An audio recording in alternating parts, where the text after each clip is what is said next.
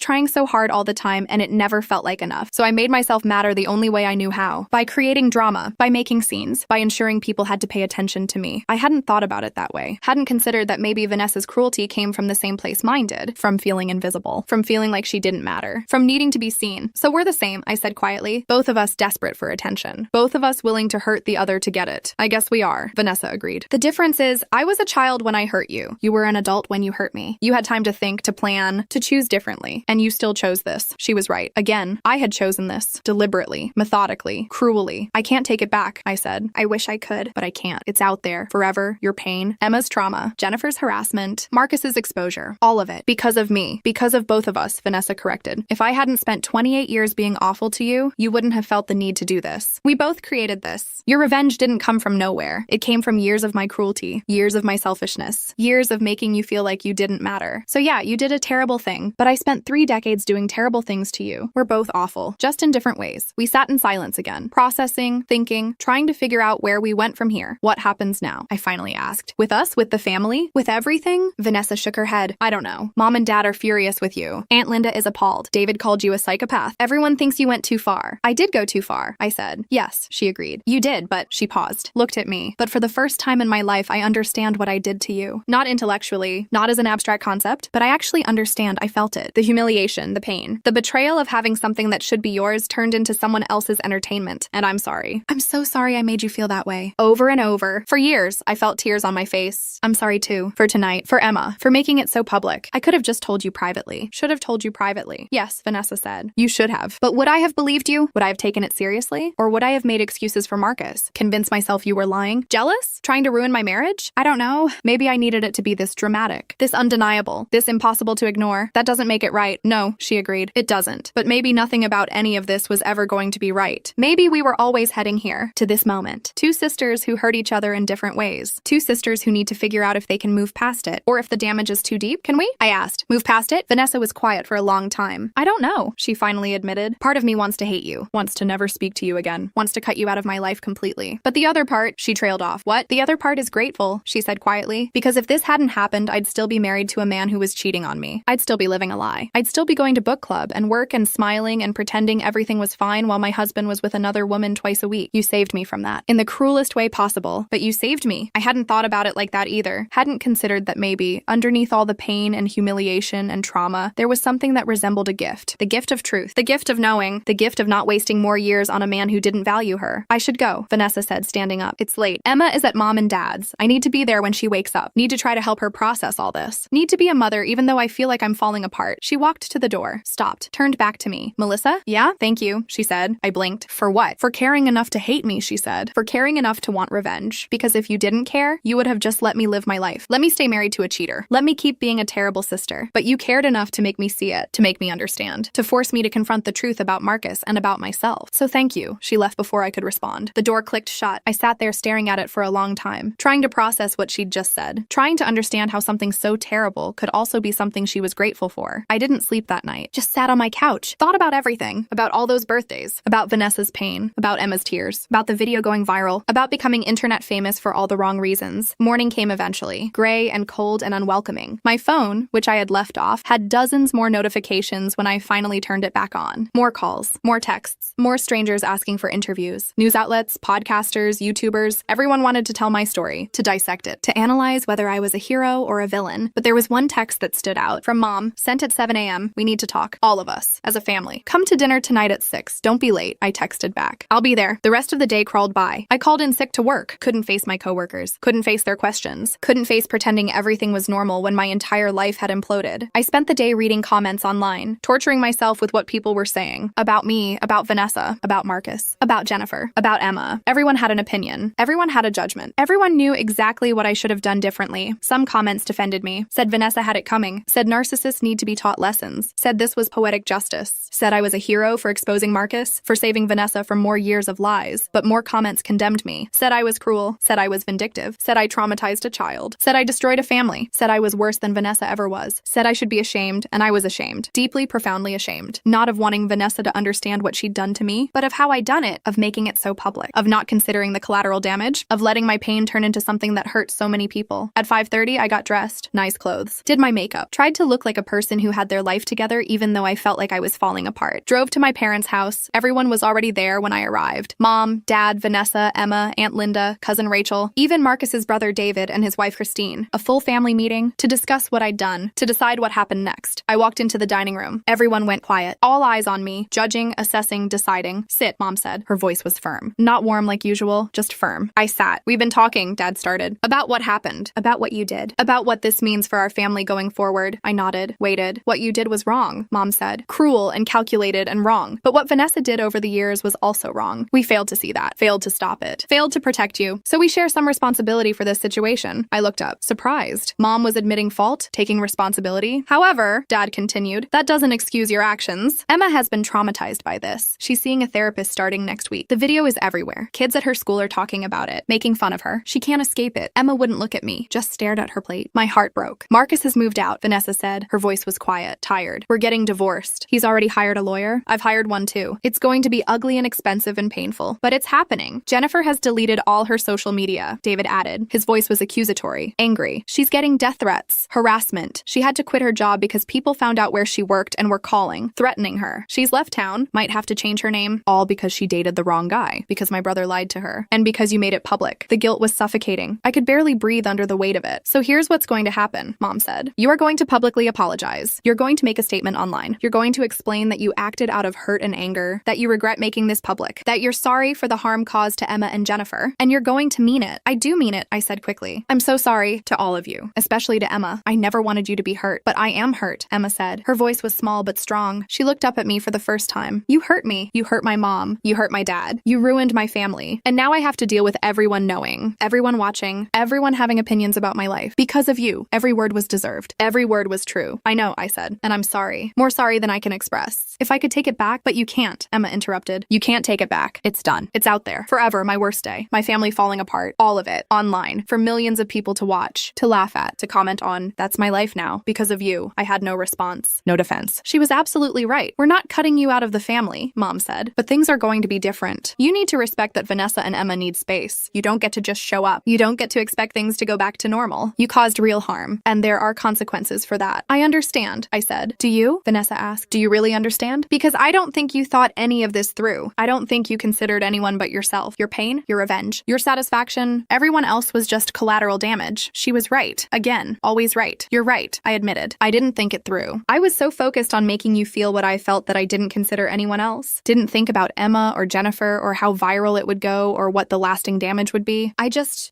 wanted you to understand, to know, to feel it. And I did that in the worst possible way. Yes, Vanessa agreed. You did. So what now? I asked, looking around the table at my family, at these people I loved and had hurt. Where do we go from here? Therapy, Mom said. You need therapy to deal with your anger, your resentment, your inability to handle your emotions in healthy ways. Okay, I said. I'll start therapy. And you stay away from Vanessa and Emma unless they invite you, Dad added. No showing up uninvited. No trying to force reconciliation. They get to decide when and if they want you in their lives again. Okay, I agreed. And you make that public statement, David said. You make it clear that Jennifer didn't know Marcus was married, that she's not the villain here, that people need to leave her alone. You try to undo some of the damage you caused. I will, I promised. I'll post it tonight. Everyone nodded. The sentence had been delivered. The terms set. I was on probation with my own family. The dinner that followed was awkward and stilted. People made small talk, avoided mentioning the video, avoided looking at me too much. I ate mechanically, tasted nothing, just went through the motions. After dinner, as people were leaving, Vanessa pulled me aside. I meant what I said last night, she told me quietly. I'm grateful. Under all the pain and anger and humiliation, there's gratitude. Because I needed to know, and I needed to see what I did to you. I needed to understand, and I do now, so thank you. And also, I hate you a little bit, and also I love you, because you're my sister, and this is complicated and messy, and we might never fully fix it, but I want to try. Tears filled my eyes. I want to try too, but not yet, she said. Not for a while. I need time. Emma needs time. We need to heal, to process, to figure out who we are after all this. I understand, I said. Do you? She looked at me intensely. Do you understand that it might be months? Years? That things might never be the same? I do, I said, and I'll wait. However long it takes, she nodded. Didn't hug me, just nodded. Then she left with Emma, got in her car, drove away. I went home that night and wrote the statement, drafted it, redrafted it, tried to find the right words, the right tone, apologetic but not excuse-making, sincere but not performative, acknowledging harm but not wallowing in self-pity. I posted it at midnight, across all platforms, a full statement explaining what I'd done, apologizing to Emma, to Jennifer, to everyone affected, acknowledging that I'd let my pain turn into cruelty, that I'd made terrible choices, that I was deeply sorry. The response was immediate. Thousands of comments. Some accepted the apology. Some said it wasn't enough. Some said I was only sorry I got caught. Some said I was brave for owning it. Some said I was still a monster. I turned off my phone. Couldn't read anymore. Couldn't handle more opinions. More judgments. More strangers weighing in on my life. Days turned into weeks. Weeks turned into months. The video slowly faded from being viral news to being old news. New scandals emerged. New drama captured attention. People moved on to the next thing. But my family didn't move on quite as quickly. I started therapy like I promised. Twice a week. Working through my childhood, my resentment, my inability to process emotions in healthy ways, learning how to set boundaries, how to communicate, how to handle conflict without destroying everything. Vanessa filed for divorce. It was ugly like she predicted. Marcus fought for custody of Emma, fought for the house, fought for money, turned into someone bitter and vindictive. Their 12-year marriage ended in a courtroom with lawyers and fighting and pain. Emma struggled, really struggled, saw a therapist weekly, dealt with bullying at school, dealt with the video resurfacing every few months when someone new discovered it, dealt with her family being broken, with her trust in her father shattered, with the public nature of her private pain. Jennifer moved to another state, changed her last name, started over. Eventually, the harassment died down. Eventually, people forgot about her. She became just another person in another city living a quiet life away from the spotlight. And me? I existed in this weird limbo. Not quite part of the family. Not quite excluded. Invited to some gatherings, but not all. Allowed at Christmas, but not Thanksgiving. Present, but peripheral. There, but not quite welcome. I threw myself into work. Got a promotion. Focused on my career. Made new friends who didn't know my history. Who didn't know about the video. Who just knew me as Melissa. Not as that woman who exposed her sister's husband's affair at a birthday party. It took 8 months before Vanessa reached out. 8 months of silence except for brief, polite exchanges at family gatherings. 8 months of distance and healing and processing. She texted me on a random Tuesday. Want to get coffee? My heart raced. Yes, when? Tomorrow? 10 a.m.? I'll be there. We met at a quiet cafe on the edge of town. Somewhere we were unlikely to be recognized. Somewhere we could talk without people staring. Without people recording. Vanessa looked different. Thinner. Older. But also lighter somehow. Like she'd been carrying weight and finally set it down. We ordered coffee. Sat at a corner table. Didn't speak for a moment. Finally, Vanessa broke the silence. Emma asked me to tell you she's doing better. Therapy is helping. She's not ready to see you yet, but she wanted you to know she doesn't hate you. Relief flooded through me. Thank you for telling me. The divorce finalized last week, Vanessa continued. Marcus got partial custody of Emma every other weekend. She hates it. Hates going to his apartment. Hates seeing him. But the court said she has to until she's 18. I'm sorry, I said. Are you? Vanessa asked. Not accusatory. Just curious. Are you sorry about the divorce? About how it ended? Or just sorry it was messy? I thought about that. Really thought both. I'm sorry it ended the way it did. Sorry Emma got hurt. Sorry it was so public. But I'm not sorry you found out. You deserve to know. You deserve to be free of a man who was lying to you. I just wish I'd done it differently. Vanessa nodded slowly. I've been thinking about that a lot. About whether there was a better way. And honestly, I don't know. If you'd told me privately, I might not have believed you. Might have made excuses for Marcus. Convinced myself you were lying. Making it up. Jealous of my marriage. I might have needed it to be that dramatic, that undeniable, that public. To actually see the truth. Or, I countered, I could have just shown you the private investigator's report. Let you confront Marcus privately. Let you decide how to handle it. Maybe. Vanessa agreed. But would I have? Or would I have swept it under the rug? Tried to fix things? Stayed in a broken marriage for Emma's sake? For appearances? I don't know. And I'll never know. Because you made that choice for me. We sat in silence, sipping our coffee, processing. I've been working on myself, Vanessa said finally. In therapy, realizing how narcissistic I was. How I made everything about me. How I hurt you. How I hurt Emma by modeling that behavior. How I need to do better. Be better. Me too, I said. Realizing how I let resentment turn into cruelty. How I prioritize revenge over compassion. How I need to handle my emotions better. So we're both works in progress, Vanessa said with a small smile. The first smile I'd seen from her in months. Yeah, I agreed. We are. Can I ask you something? Vanessa said. Anything. Do you regret it? Really, truly regret it? Or just regret how it turned out? I thought about that question. The question I'd been asking myself for months. Both. I regret making it so public. I regret Emma getting hurt. I regret Jennifer getting harassed. I regret that the video went viral. I regret all of that. But do I regret making sure you found out about Marcus? No, I don't regret that. You deserve to know. Even if the way you found out was terrible. Vanessa nodded. That's what I thought. And honestly, I don't know if I can forgive that. The public humiliation. The way you chose to destroy my marriage. It's going to take a long time. Maybe forever. But I do understand why you did it. Why you felt you had to. Why all those ruined birthdays built up into something so explosive. I don't expect you to forgive me, I said. I don't know if I'd forgive me either, but I want to try, Vanessa said. Want to try to move past this? Want to try to build something new. Not what we had before. That's gone. That sister relationship died the night of my birthday. But maybe we can build something different. Something more honest. Something based on actually seeing each other as real people with real pain and real flaws. I'd like that, I said said quietly. We finished our coffee, made plans to meet again in a few weeks. Small steps, careful steps, building a bridge over the crater where our relationship used to be. Over the next year, things slowly improved. Vanessa and I had coffee once a month, then twice a month, then weekly. We talked about real things, our therapy, our feelings, our childhood, our mistakes. We were honest in ways we'd never been before. Emma eventually agreed to see me. It was awkward at first, painful. She was angry, had every right to be, but slowly, very slowly, we rebuilt something. Not aunt and niece like before, but something. Some kind of relationship based on honesty about what had happened and what it cost. Mom and dad relaxed, included me more, stopped treating me like a bomb that might explode, started treating me like their daughter again. Marcus faded into the background. A weekend parent, a man who lost his family through his own choices. Emma told me he has a new girlfriend now, that she's nice enough, that Emma tolerates her for the weekends she has to be there. Jennifer, I heard through David, is doing well, has a new job, a new boyfriend, a new life where she's just Jennifer, not the woman from the viral video, just Jennifer and me. I'm still working on myself, still in therapy, still learning how to process anger and hurt in healthy ways, still learning how to set boundaries and communicate and be a better person. The video is still online, still gets views occasionally when it resurfaces. People still comment, still have opinions, but it doesn't define me anymore. It's just a thing that happened. A terrible, public, painful thing that happened. But not the only thing. My birthday came around recently, the first one since everything happened. I didn't know what to do. Didn't know if I wanted to celebrate after destroying Vanessa's birthday so spectacularly, but then Vanessa texted me, "Doing anything for your birthday? Probably not. Doesn't feel right to celebrate. That's ridiculous. Come over for dinner. Just you, me, and Emma. We'll order pizza. Watch bad movies. Actually celebrate you for once." I cried reading that text. Actually cried. Are you sure? I'm sure. It's time. It's been time. Come over. So I went, and we did exactly what Vanessa said. Ordered pizza. Watched bad movies. Emma even got me a card. It was awkward at first. We were all hyper aware of the history, of what birthdays meant to our family, of all the pain tied up in celebrations. But then Emma said something that broke the tension. At least no one's proposing or announcing pregnancies tonight. We all laughed. Really laughed. For the first time in over a year. Or faking emergencies, Vanessa added. Or spreading lice rumors, I said. Or exposing affairs, Emma deadpanned. We all stopped laughing. That one was too soon, too raw. But then Vanessa smiled. Or exposing affairs, she agreed. Let's not do that either. And we laughed again. Softer this time. More careful. But real, it wasn't a perfect birthday. Wasn't the magical celebration little 7-year-old me had dreamed of. Wasn't the party teenage me had planned for. Wasn't anything I'd imagined, but it was mine. Actually mine. And Vanessa was there, celebrating me, seeing me, making sure I was the center of attention in a good way. As I was leaving that night, Vanessa hugged me, really hugged me, for the first time since her birthday. "I'm still angry with you," she whispered, "but I'm also grateful. And I love you. And this is complicated and messy, but we're figuring it out." We are, I agreed. Slowly, but we are. Happy birthday, Melissa. Thank you, Vanessa. I drove home that night feeling something I hadn't felt in a long time. Not happy exactly. Not content, but something like peace. Like maybe we were going to be okay. Not today. Not tomorrow. But eventually the video is still out there. Still defining that moment. Still showing the worst thing I've ever done and the worst moment of Vanessa's life. It's our legacy now. The thing we'll always be known for if people dig deep enough. But it's not the whole story. It's not even the end of the story. It's just a chapter. A terrible, painful, viral chapter. But there are chapters after it. Chapters about healing, about forgiveness, about growth, about two sisters who hurt each other terribly and somehow found a way to move forward anyway. I still don't know if I'm a hero or a villain. I suspect I'm both, and neither. I'm just a person who was hurt and who hurt someone else in return, who made terrible choices, who caused real harm, who is trying to do better. Is that enough? I don't know. Maybe it's not about being enough. Maybe it's just about trying, about showing up, about doing the work, about being honest about the damage while still moving forward. The internet has moved on. New viral videos, new dramas, new scandals. My moment of infamy has faded into the background noise of endless content, but my family hasn't moved on. We're still here, still processing, still healing, still figuring out how to be a family after everything that happened. And maybe that's the real story. Not the viral video, not the public betrayal, not the dramatic confrontation, but what comes after. The slow, painful, difficult work of rebuilding, of forgiving, of learning to see each other as humans instead of villains or victims. My next birthday is in 6 months. I don't know what I'll do for it. Don't know if we'll celebrate. Don't know if Vanessa and Emma will want to be there. But I know one thing. Whatever happens, it will be mine. My day, my celebration, my moment for the first time in 32 years. And maybe that's enough. Maybe that's what I was fighting for all along. Not revenge, not justice, not even understanding, just visibility, just mattering, just being seen, even if it cost me everything to get it.